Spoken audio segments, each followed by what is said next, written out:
Hello friends, in this video I will show you how to insert XY scooter sim chart in MS Word.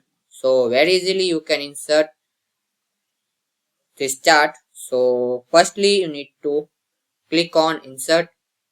You see here this insert tab. So just click on it. Now chart, and here you see this all chart option, and you see here this all chart will be there. So you need to simply click this XY scooter. Just click on it,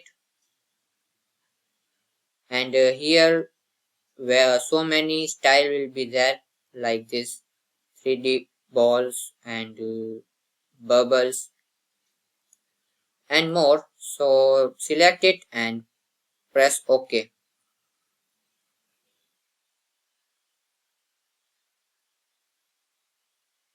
And here you see here this very easily insert, and you can customize this also, like click here, double tap it, and here you see this chart will be open, and here type your number and this customize this chart.